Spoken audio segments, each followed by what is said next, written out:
Hello everyone.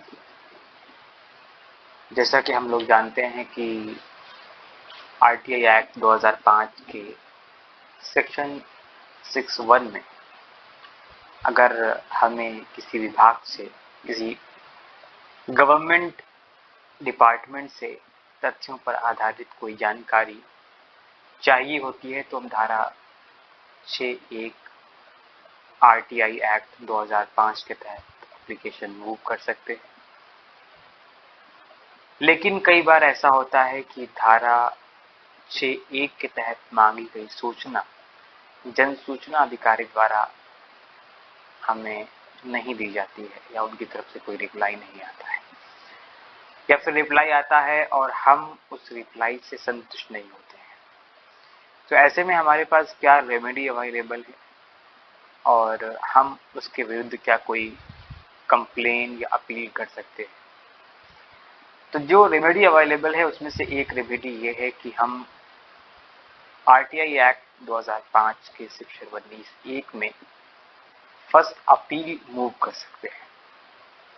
ये appeal move की जा सकती है जब आपके द्वारा मांगी गई सूचना उसके 30 दिन बीत चुके हों और आपको उनकी तरफ से कोई रिस्पांस ना मिला हो, या अगर रिस्पांस मिला हो और आप उस रिस्पांस से संतुष्ट नहीं हो तो आप 19(1) में अपील वो मूव कर सकते हैं।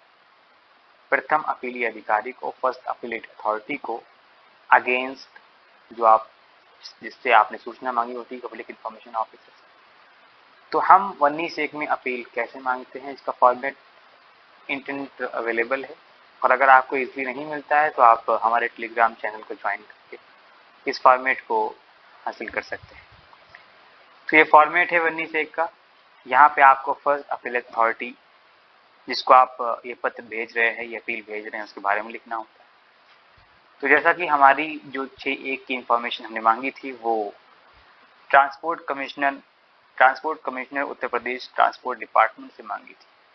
तो अब जो हम फर्स्ट अपील अथॉरिटी है हमारी वो यहाँ पे हो जाएगी। अलग अलग विभागों की अलग अलग वो अपील अथॉरिटी होती है। जो हमारी अथॉरिटी है जहाँ से हम सूचना चाहिए थी हमने, वो है ट्रांसपोर्ट कमिश्नर उत्तर प्रदेश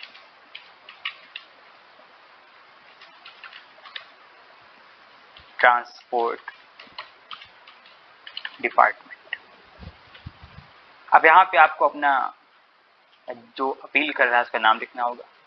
तो जिसने 6(1) में सूचना मांगी थी उसका नाम यहाँ पे लिख देते हैं।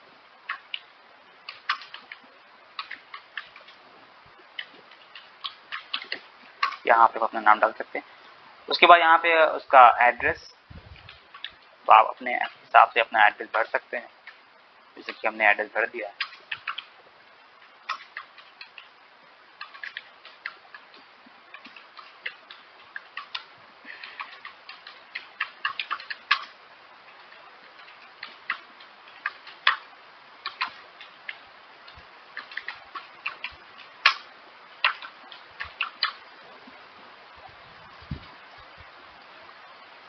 अब यहाँ पे जिस जन सूचना अधिकारी या पब्लिक इंफॉर्मेशन ऑफिसर से आपने सूचना मांगी थी उसकी डिटेल्स यहाँ भरनी। तो अगर आपको उसकी तरफ से कोई रिस्पांस रिसीव हुआ है और आपको उसका नाम मालूम है तो आप उनका नाम यहाँ पे लिख सकते हैं, और अगर कोई रिस्पांस ही नहीं मिला है तो फिर आप इसको ऐसे ही जाने दे सकते हैं खाली। और यहाँ पे उसके डेजिग्नेशन के बारे में भरेंगे। तो पब्लिक इंफॉर्मेशन ऑफिसर किसका था, इसी डिपार्टमेंट का था, तो हम इसको यहाँ पे ऐसे लिख देंगे। और यहाँ पे उसका हम एड्रेस भर देंगे, जैसे कि हमारे जो कंसर्न अपील अथॉरिटी है उनका एड्रेस है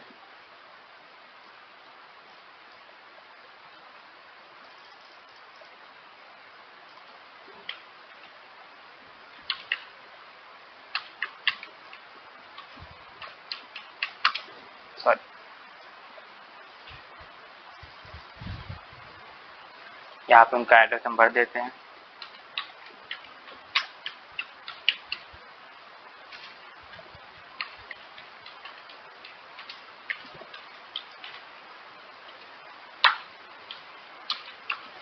फिर उनका एड्रेस हमने भर दिया।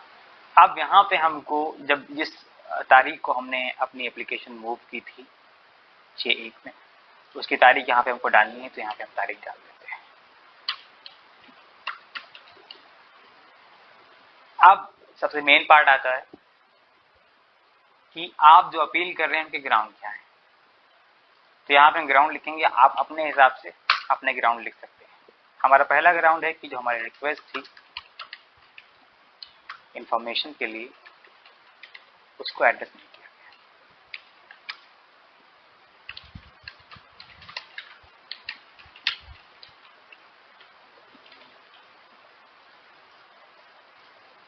तो मेरा पहला ग्राउंड है। अब हम अपना अगला ग्राउंड देंगे कि बाय नॉट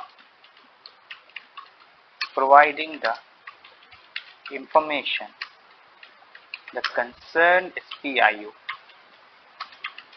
has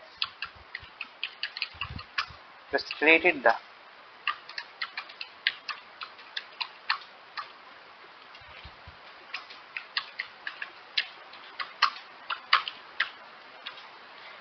अब हम तीसरा ग्राउंड अपना लिखने जा रहे हैं।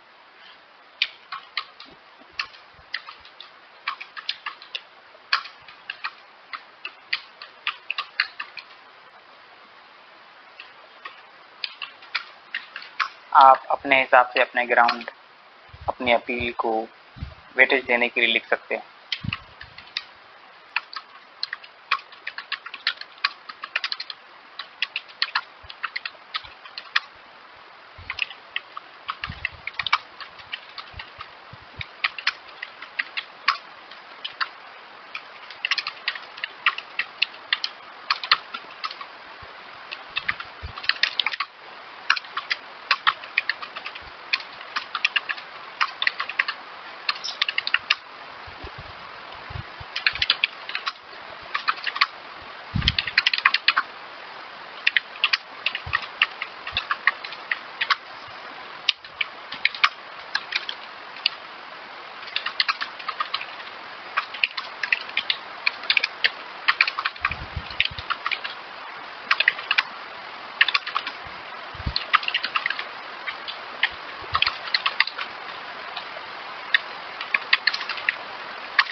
अब हमारे ग्राउंड ये कंप्लीट हो चुके हैं। अब हम इसके बाद जो हमारी प्रेयर हम सीख कर रहे हैं, वो हम प्रेयर लिखने जा रहे हैं। तो हमारी प्रेयर, पहली प्रेयर यही रहेगी कि हमने जो इन्फॉर्मेशन मांगी थी वो इन्फॉर्मेशन हमें दी जाए। ये प्रेयर लगभग सभी एप्लीकेशंस में आई थिंक सेम रहने वाली है।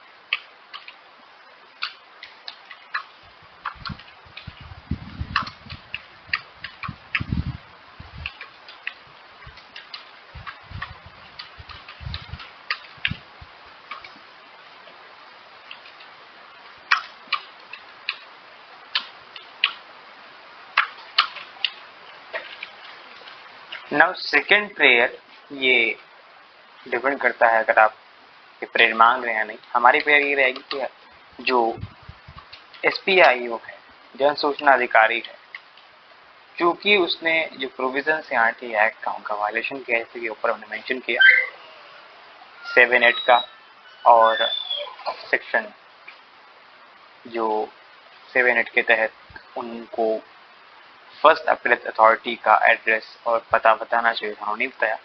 इसके लिए हम लिख रहे हैं punish the SPIO under the provisions of RTI act अब अगर अपील जो 30 दिन का टाइम पीरियड है वो निकलने के बाद डिले से फाइल की जा रही है तो उसके रीजन क्या है यहाँ भरने, क्योंकि हमारे में कोई डिले नहीं है इसलिए हम उसको खाली छोड़ देते हैं। अब यहाँ पे आपको क्या लगाना होगा, मैंडेटरी है कि आपने जो 6(1) के तहत एप्लीकेशन आपने मूव की थी उसको यहाँ पे एनेक्स करना इसके साथ जरूरी है। तो यहाँ पे हम list of copies of documents जिसके ऊपर हमारी अपील रिलाई कर रही है उसको हम यहाँ पे मेंशन कर देते हैं।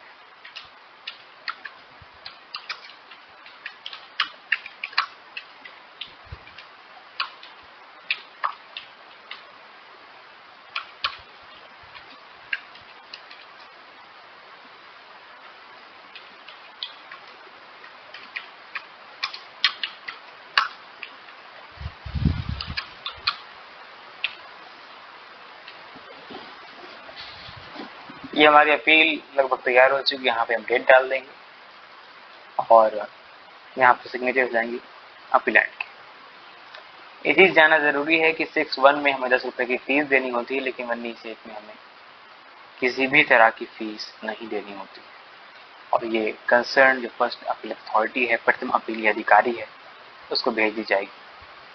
उम्मीद है आपको ये वीडियो पसंद आई होगी। अगर वीडियो पसंद आई हो तो लाइक कीजिए, शेयर कीजिए और चैनल को सब्सक्राइब कीजिए। Thank you.